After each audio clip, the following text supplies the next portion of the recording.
Welcome into the KSR Football Podcast, presented by our friends at Justice Dental. They got two locations, one on Blazer Parkway, one on Wellington Way in Lexington. Your one-stop shop for all your dental needs. Just give them a call at 859-543-0700. Schedule your appointment today. You don't want to talk to them on the phone, just send them a text message. Or visit them online at justicedental.com. Whatever you need, Doc Thompson, Doc Justice, they'll take care of you. They're simply the best. Customer service, number one. They're number one in your programs, number one in your hearts. Justice Dental. Visit them. Maybe not today. Maybe just schedule your appointment instead of showing up. But, Drew, I bet if you just showed up, they would say, come on in. Show us your teeth. Yeah, that's how much they just love helping people. Look, I even keep my toothbrush head right here by my desk, so I'm always ready in case I'm in a Justice Dental moment. Oh, love it, love it. That's Drew Franklin. He's Adam Luckett. I'm Nick Roush. And Luckett, right now we are in an odd, unusual, we're playing a waiting game with recruits, kind of big ones, right before fall camp begins. We're going to spend a lot of today's episode talking about fall camp. Freddie Maggard, he's out on vacation today, enjoying the Gulf Coast. Before we get into the waiting game, how do we think Freddie is spending his vacation on the Gulf Coast? Is he going to Kroger still every day?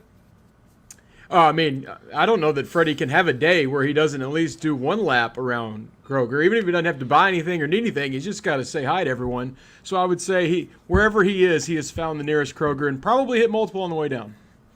I bet they got fresh seafood there at the Gulf Coast one, too. He's been to like 4 Kroger reopenings, too, in the Louisville area in the last 2 weeks or so. So I appreciate Freddie keeping up with this Kroger hustle.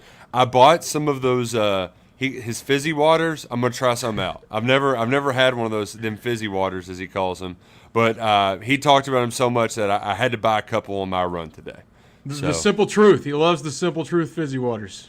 Absolutely. So I'm gonna give him a try. Hopefully he's enjoying the food down there, enjoying some relaxation, while we impatiently wait for recruits to make decisions. So we've got decision dates. Tomorrow's Jason Patterson, Luckett, and then we've got Friday is Stone Saunders. Yep. I think we should hear from Nigel Glover today, but this is going to happen at the most inconvenient time, isn't it? Steven Souls is another one. Supposed to announce at some point this week on someone's podcast, not ours. So yeah, with Glover, you know how the transfer recruitments go, Nick. It could just happen at any point. You just kind of have to wait.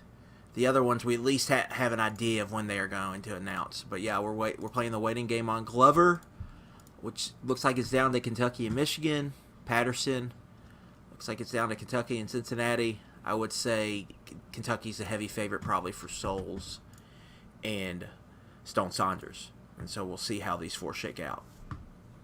Yeah, the Nigel Glover one's just unusual because typically you say something like, "Oh, well, he can't wait he could decide any time." And it's like, well, practice starts Wednesday, and he wants to be at practice on Wednesday wherever he goes. Ideally, you would think he would want to move on Tuesday, so he's not, trying to find his cleats in the bottom of his boxes. I'm assuming that they might have a little bit more convenient setup, but time's a ticking. He's got no time to waste. So even if he tells the schools today, what's the point in waiting for somebody to do a graphic or a video? Well, his stomach might hurt after eating that food up in Ann Arbor. Did you see that food, Drew? No, I did not see the food in Ann Arbor. It looked. We have a thread up on the board. This is Yes. Now join KSR Plus for a whole $1 for the whole season. So do that. But yeah, there's a thread on the board that shows the food. It makes UK media food look like 5-star dining. That's the first thing I thought Wow. of. It's like that's what they try to serve us sometimes. It was like a plain hot dog. I mean, I think somebody called it the Aramark Hall of Fame. Special, yeah. Yeah, it was like chicken, the most plain. I mean, It made Jeff Ruby's chicken tenders look, nice too. So, I mean, it was. Did they have like the pulled pork where you don't know if it was the one from last week or they made a new batch or just kind of combined whatever they had? Yeah. The pulled pork that tastes like chicken, probably. The hot dog was pulled straight out of the water. There's no doubt in my mind about that. I'm not even sure that thing was boiled all the way. How does that happen in 2023 when these kids want to be pampered everywhere they go? How does at a place like Michigan? How do they even do that? How do you drop the ball that bad? Because that weekend it's the dumbest waste of time ever, and people make this big deal about like, oh, we got to have the beach ball, the pool party, the blah, blah, splash. blah, blah. Yeah, the splash pad. It's like this is like they're like, how much money do we have left in the recruiting budget? We'll like call it something to make this a weekend because it's a new sort of deal. And nobody wants to do it. That's the secret. Like none of these coaches want to do it. It's a jump start on your guys that are about to be juniors, right? So, like, this is a jump start on the 2025. It's a way to get them on campus before everything get hectic with high school seasons, with college seasons. It's just a way to get them on campus and start building those relationships. That's really what it's for. It's not necessarily for this 2024 class. I mean, a lot of that hay's in the barn, and you're trying to close on your prospects. For now, a lot of these recruiting departments, you're looking ahead and you're starting to work on the next crop, and that's really what these are for. I mean, these big unofficial visits. These schools are getting 50 to 100 players there.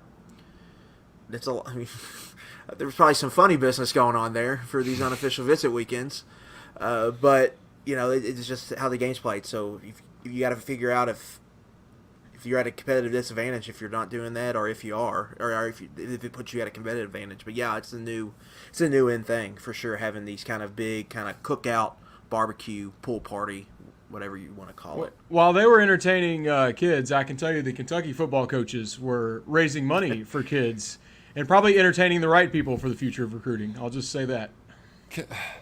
I don't know how one gets. I don't know how you get to the bourbon and cigar event, Drew. How folks are supposed to do that. But if I'm a Kentucky football fan, that's the one thing that I'm paying to go to. Whatever it costs, just it's worth it. When I got there, they were like, "Do you want us to log your credit card with your number because you wear like a number?" And they're like, "So at the auction, in case you win, it's already set up." And I was like, "Yeah, I don't think I'm going to be winning any auctions with this crowd, so we can just bypass that step." A lot of money there, I would say, to get in. Got to buy one of those tables. You're going to a big event where you can't just buy a ticket; you have to buy a table. Oh wow, yeah, that's so. Try to get into one of those events. That does well, but like that. So that event is important for a variety of reasons. And you know what? You don't have to also have a big event to host recruits, like we saw. Steven Sills was on campus last week. The Smith twins, I don't know. Have they moved into Lexington yet? They've been there 2 or 3 times in a week since transferring back to Corbin. So Kentucky is still hosting players, including Nigel Glover. Where Luckett, I don't want to date this too much because it literally could happen while we're on the air. But there's part of me that thinks I feel like it's two brains, two lines of thinking for what Glover will do.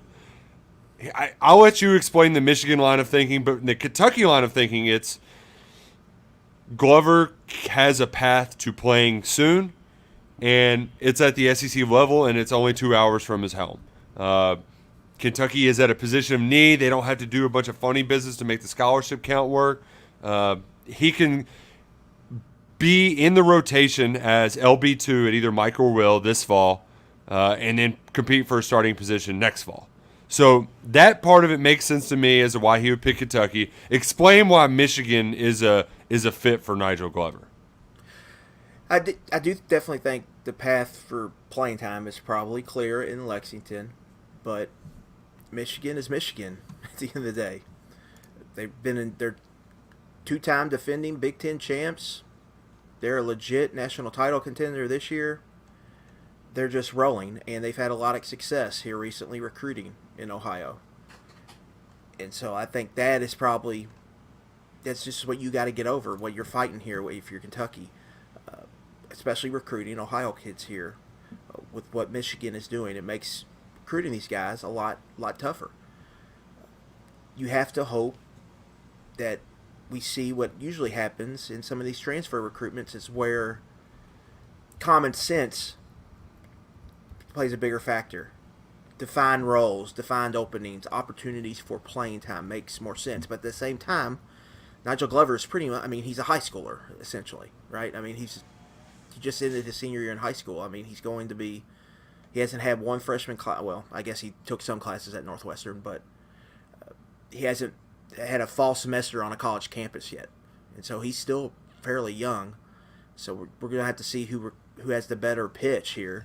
But I definitely think Kentucky has a strong selling point here. And we've got an opportunity, if you're Kentucky, to really kind of gain some ground on Michigan. We've talked about it, Nick, multiple different mediums, about how Michigan's kind of had Kentucky's number a little bit here the last cycle and a half.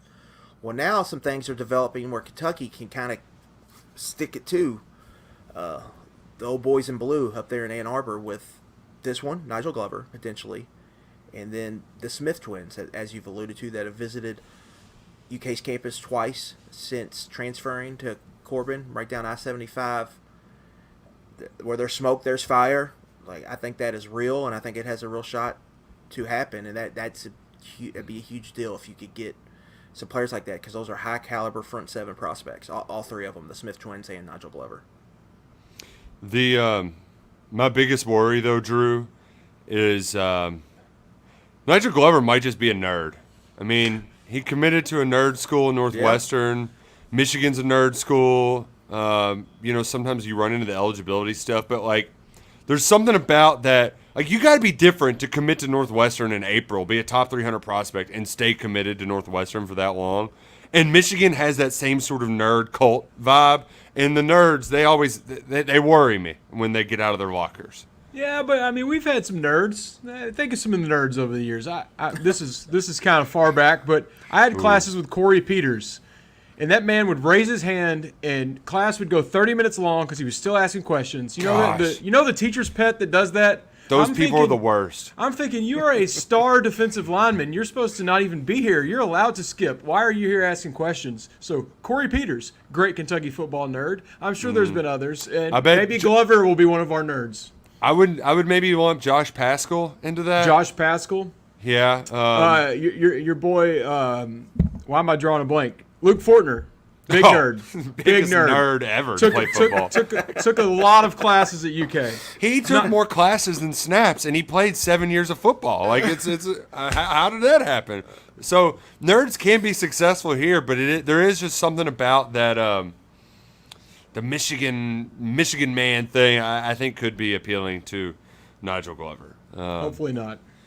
Yeah, hopefully not. We'll find out soon enough. Can we just name some more nerds while we're at it? I kind of enjoyed that exercise. I feel weird calling these NFL brute athletes nerds because they're definitely not nerds. But we have had some that have really hit the books harder than others. We named Albert Einstein was very good in Oppenheimer, for those who haven't seen it yet. Oh, was he good in the three technique too?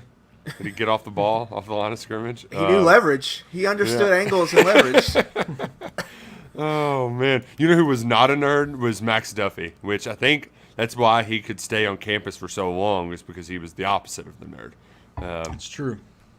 Yeah, I'm trying to think of some other good ones. Oh, Morgan Newton went to take the LSAT instead of go to the football game. So, Looking back, maybe that wasn't the worst idea.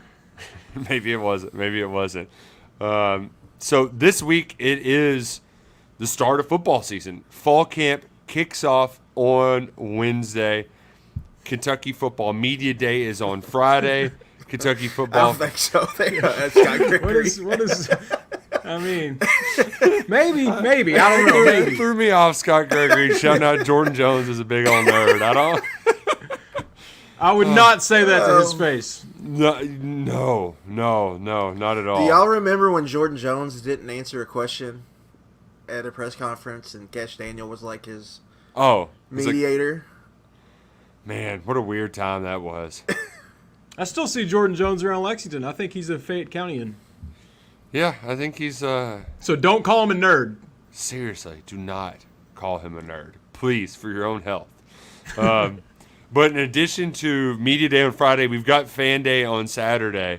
And the best way to travel to Fan Day in style is by rocking your Bird Dog shorts, your Bird Dog polos, your Bird Dog tech gear hat. Bird Dogs will keep you cool with their the liner inside the shorts. It's comfortable, it's cool, it's breezy, it's fashionable. They're the most comfortable shorts in the business. We just got some fresh new swag from Bird Dogs. And when you order your Bird Dog shorts and use promo code KSR at checkout or visit birddogs.com/KSR, gonna get one of these brand new fancy schmancy hats. And Drew, I like them because they fit around my big dome. Like, they kind of form fit to it, and they're real cool. So on a hot day, like it most likely will be on Saturday morning, it's gonna keep you cool. I gotta tell you, this is the first time I put mine on because it showed up like 20 minutes ago. Mm-hmm. You're right. This is a good fit. It's got some breathing in there too. It might be a golf hat. The breathing is what's really important. Breathable wear, no matter if it's shirts, shorts, pants, hats. Bird Dogs will hook you up ahead of this college football season. Just put in promo code KSR or visit birddogs.com/KSR to get hooked up today to make sure you're ready to college football in style with Bird Dogs. But I don't want to overemphasize the fun that's going to be had on Saturday, but Kentucky Football Fan Day rocks. I love it. I hate that it's only practice 4 in shells, so we don't get full tackling or anything like it. But we still at least get shells, so they're button up, 7-on-7. It's a lot of fun. Yeah, it's just the first time that you're seeing really. You see spring, but that's not. It ends, and then you have to wait a long time. But when you go to Fan Day, that the season is just 3-4 weeks away, whatever it is. So you can see the light at the end of the off-season tunnel now. Like, we're not far away from tailgating. And when you go to Kroger Field on Saturday or the facility, you go to the parking lot, there's going to be people have their tent shells set up for their spots, for their tailgate spots. So that's how close we are. And it's coming, and it's coming down the chimney pretty fast. So we're almost there. So that is the best part, that it's close and that you get to go watch football. I mean, there's not much better than that.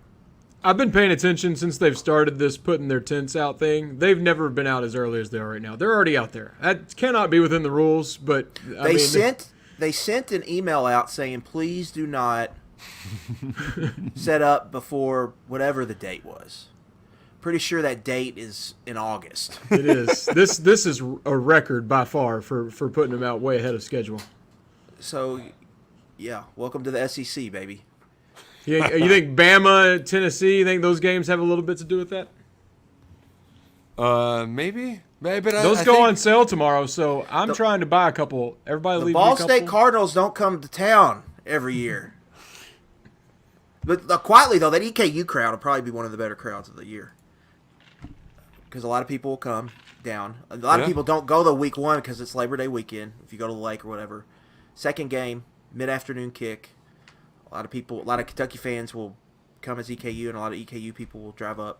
And so that'll probably, that could push close to the sellout, I would imagine.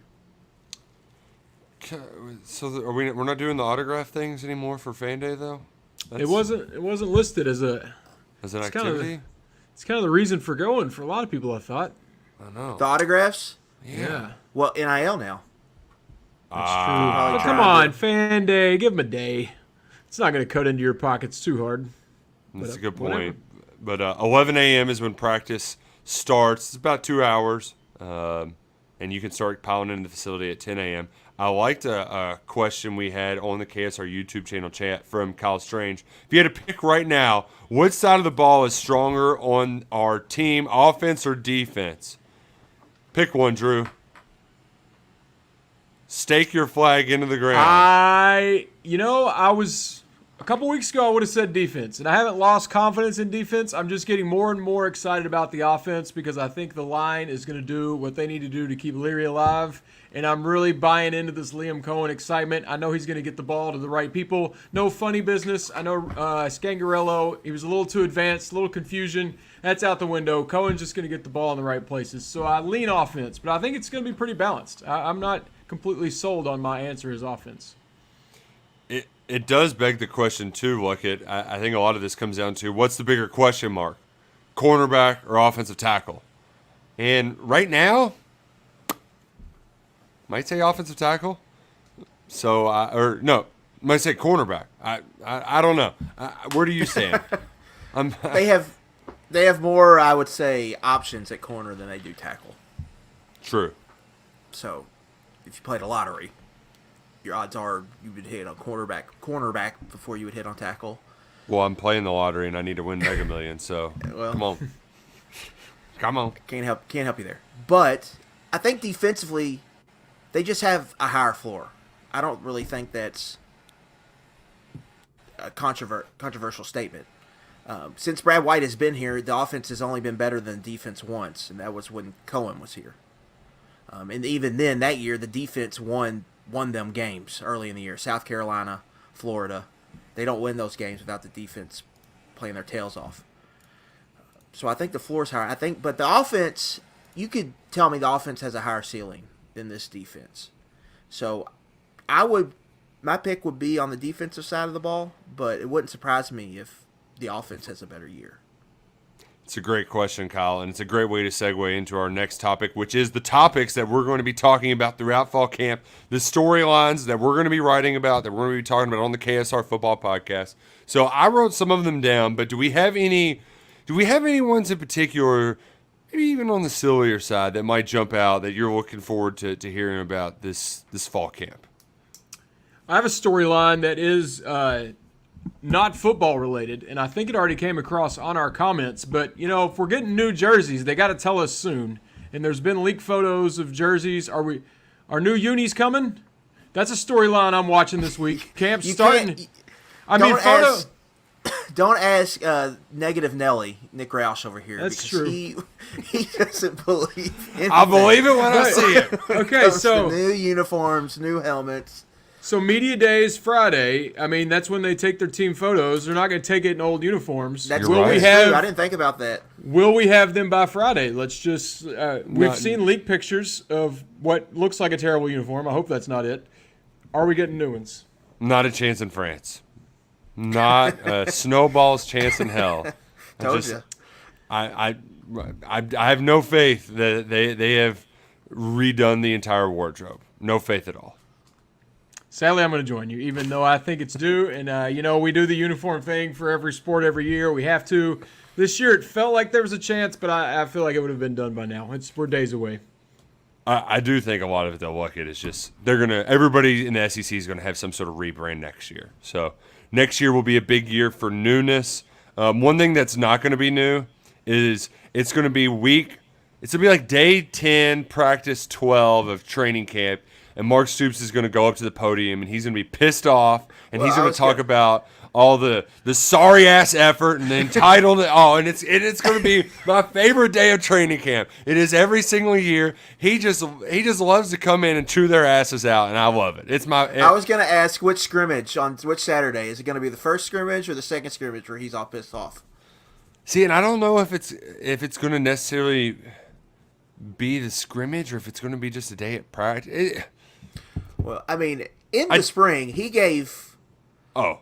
I don't know if I've ever heard him like that. It was the epic tongue lashing. Like he was mad. He almost had to hit the censor button. I thought he was going to mother F some people. Like he was so mad. It was. Oh yeah. That was great. Was it last year? Was it last year the offense was so bad in the fan day and Levis was angry? Yes. Or am I making that up? Yeah. So maybe they'll give him a reason to. Hopefully not. But last year that was the case. Cohen, I love when Cohen's much. It's harder for him to bite his tongue. He kind of wears his emotions on his sleeves. So like there's probably going to be a day when the receivers are being receivers, right? And they're just like my stuff don't stink. I can do whatever I want. And Cohen's going to rip their ass. So those are always my favorite storylines because like they're not. You got to take it for what it is, and that's not like an actual tongue lashing. It's more of to send a message to get their stuff together, and it's just a kind of a speed bump that you're naturally going to hit when you practice. I don't know 17 times in 2 weeks. Like they're going to hit a wall. They're 22-year-olds. This is a part of the growing process. Yeah, for me, it's the same every year. It's like who is the surprise player? Last year, Josh Gaddis. Mm-hmm. Year before, Isaiah Cummings. David Bouvier, pre-2018. Benny Snell, pre-2016. Every year you have a player kind of rise up, and it's like, oh, wow. So that's, to me, who does that end up being? Oh, what kind of candidates do we have? Wan'Dale Robinson calling Isaiah Cummings, Kyle Pitts. Yeah. That just happened 2 years ago. People forget that. Yeah, who? Because you would think it's got to be a newcomer of sorts. Yeah. So, but who? And it can't be Leary. It's got to be, like, I'm talking off the board. Yeah, probably like a Usually young a freshman. Right, a young pass catcher or something like Or that. one of the transfers, yeah. I think I was convinced Fearby was like the best defensive player of all time for a couple I could see that. practices when he first got here. They were talking about him like he was just a freak of nature. Yeah, who am I going to shoot my shot with here? I bet Shamar Porter just like catches one on somebody's head, and then they're all like, yeah, and then he becomes the talk of the town. I think we could see it be one of the players in that deep running back room, whether Jamarian Wilcox, Demesumo Kongbe. Yeah. One of those guys I could see defensively. Keyshawn Silver, I think, is a candidate after Mark Stoops gushed about him multiple times. Khalil Saunders, I would say, is a candidate. So, yeah, I definitely could see it coming from somewhere. It's just who it comes every year, but who is it going to be? I mean, we'll be finding out here soon. But I'm going to speak one into existence. We're going to get, we always get the video, and I'm a sucker for these. I always fall for them, but it's just a normal pass, but they slow it down in the air, and they make it look like it's the most incredible play. We're going to have one to Anthony Brown out of Fan Day. The ball's going to be like in the air for 30 seconds. It's so slow-mo, and I'm gonna think he's going to win the Heisman because I always think those videos are so cool. And I'm speaking it into existence that it'll be him catching the Leary bomb in Fan Day. Oh, just like this one that we're seeing right here to Dane Key. There you go. See, there's all, and I always think that's the coolest thing ever. Never forget, Bryce Oliver had the best spring game, I think, of any Kentucky player I've been following since I've been covering the team. And we never got anything out of that. So just one day doesn't necessarily We need him to deliver. Yeah, you need to follow up on that. It's also the Hard Knocks effect. Like when you're in training camp, you see right now NFL training camps are ongoing. Right. So there's just highlights. Anytime you see a highlight, you're just, oh my gosh. Oh, this is incredible. See, Steven just dialed one up for us right there. They didn't even catch it, and I thought that was the coolest thing ever, just because they slowed it down. Anthony Brown, he'll be the guy on Saturday. Yeah, we could also. I could see Maxwell Harrison having a couple of picks. He's got some ball hawk traits. Him and Hardaway would be the two corners that I would categorize as candidates for this. Yeah, where they could come up and Alex Afari, I could see him getting some shine. Oh man, it's got me so fired up. But we do need to. I mean, there are some storylines that like will come up that we're not looking forward to. But let's just face it. You got to cross your fingers. Injuries are part of the game. Last year, the offensive line dealt with a bunch of minor injuries, and we spent it was just a shuffle. They were shuffling the deck the entire preseason.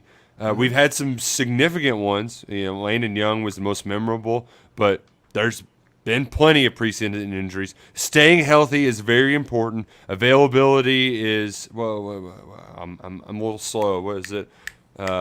What's this saying? Availability is an ability. Availability that sounds good. Write that one down. Availability is an ability. Just stick with can't make the club in the tub, Nick. Yeah, see, that's the one I always go to, but gosh, why couldn't I feel like a big dummy. I couldn't. Availability is the best ability. There we go. There we go. Yes, staying healthy is imperative this spring, so let's keep our fingers crossed, keep everybody healthy. And to bring it back to that offensive line, I don't think we're going to hear a lick out of that, anything specific out of that competition. We might get a little bit from the corners. I could see Stoops and Brad maybe praising somebody, maybe challenging somebody. I don't think we're hearing anything about an offensive line other than, well, they're doing good. They're figuring everything out. If you go back to spring, I mean, it was Mum on the right tackle spot. Yeah. I think we'll probably see something similar. Even it was even Mum regarding Jagger Burton at center. Yeah. It was just like, they acted like they didn't want it out, even though it was a very big deal that we were talking about. So they did not keep that secret well. I think Cohen will probably give an elaborate answer on just where they are offensive line and what they need to do. But after that, it's going to be They're not tight. saying anything. Because it's going to be tight. But part of it is the natural day-to-day. People get better, people get worse, and they don't want knee-jerk reactions. But, I mean, come on. We're fans. We love knee-jerk reactions. And I think the way they'll distract us is just we'll get leaks of people who are doing awesome things. At practice, we'll get leaks of Devin Leary hit so-and-so for a 40-yard bomb. And that will be the way that we that'll hold our focus while we try to ask about right tackle and they say nothing. Mm-hmm. Absolutely. I need him to pump it up just a little bit to sell some tickets, though. There's so much attention on that offensive line. Just give me a little positivity just to build up a little more excitement. Because if they check those boxes, that's where I think the offense – I mean, obviously that's the issue. I mean, just lie to us. Tell us it's great. Yeah. You don't have to get specific about who's where and who's winning battles, but tell me it's looking good so I don't have to worry about it for a month. You know what I'm noticing on these clips? A lot of guys that aren't on the team anymore. D. Beckwith. D. Beckwith, David Wollaball, Josh Jones. Maybe for the better. But that's the other thing that I love about Fan Day too and Media Day. It's our first chance to do the that's his number. Oh, that's who that guy is. People forget Barryon Brown is number 7 now. Yes. So when you go to practice, Jatama Barryon McClain, Brown. number 4. Yeah. There's going to be some changes. There's going to be some new guys. Maybe we should run through the roster just to give some friendly reminders to people. I know that there's going to be a lot of kickers. They got a lot of them. A lot of snappers, a lot of kickers. I think they're still adding them quietly. Also, every year with the freshmen, we know them and we know what to expect, but there's one guy you're always like, holy hell, who is that? Because they just completely surprise you when we're seeing them in person for the first time. Last year, that was obviously Deion Walker, but there's been several others that just jump out right away. That's Shamar Porter this year. He took Barryon's number 2, Nashville kid. He looks like a tight end playing receiver. He's enormous. Demi Sumo Karnbe keeping things easy for us and just taking Smoke's number. So still got a 0 out of the backfield. Nice and easy. Also, I just noticed a couple highlights of guys catching the ball with their face mask and it landing on the ground. So let's not do much of that this year either. This is not the promo video for That's UK what spring's football. for, Drew. They're working on trick shots. David Rayner, this is going to feel like a throwback because he's wearing one of DeAndre Square's numbers. He's going to be 17, lining up at inside linebacker. He'll be probably LB2 there at Will 3. I don't know how that works. Maybe swing so you can call him LB3. But they'll be handing out rosters at camp or at Fan Day on Saturday to make things easy for you. It's going to be an exciting time. We're going to be there. We'll have a rapid reaction for after that practice on Saturday. Lots of stuff coming out on the KSR YouTube channel. Plenty of videos. Mark Stoops' press conference on Friday. That starts at 10, I want to say. Luckett? Yes. That sounds right, yeah. Yeah, so we get Stoops for 20 minutes, then Cohen and White for about 10. So, yeah. Oh, it's coming, Matt. It's almost here. We've got Matt still hooked, even though he demands that I stop saying "Go Cats, Go Krogering." Can't stop, won't stop. But plenty of more coming to the KSR YouTube channel. And as Luckett said, it's only $1 for the month of August to join KSR Plus. We'll be sharing a lot of scoop we hear from the scrimmages, from the practices that we can't share publicly. So get in now. $1 on KSR Plus right now. But it's always free to subscribe to KSR on YouTube. Sources say coming at you Tuesday night. We'll have 11 personnel on Wednesday. And look at, I haven't got confirmation, but we might have an NFL quarterback on this week, which would be quite something. Joe Burrow. Heard it here first. Have you all heard who's on Listicuffs this week? I Got have. a couple big guests. I have, yes. You all getting a big guest, maybe? Them getting big guests? Big week. We're cooking up the big guests, but the big football guests. But I don't know how well that's going. A lot of crickets from that front. So we're efforting though to crank up the intensity of the effort because it's preseason football time. The Bluegrass football's almost here. We're gonna be rocking and rolling. The helmets come on Wednesday. Things really crank up starting Friday and Saturday, and then it's full speed ahead, all gas, no brakes throughout the month of August until the ball is kicked off on Saturday, September 2nd. Cats versus Ball State at Kroger Field. Big shout out to our friends at Justice Dental and Bird Dogs for getting the KSR Football Podcast on air. For Adam Luckett and Drew Franklin, I'm going to go cook up some wonderful meats on the grill. Go Cats! And for our friend Mike, go Krogering.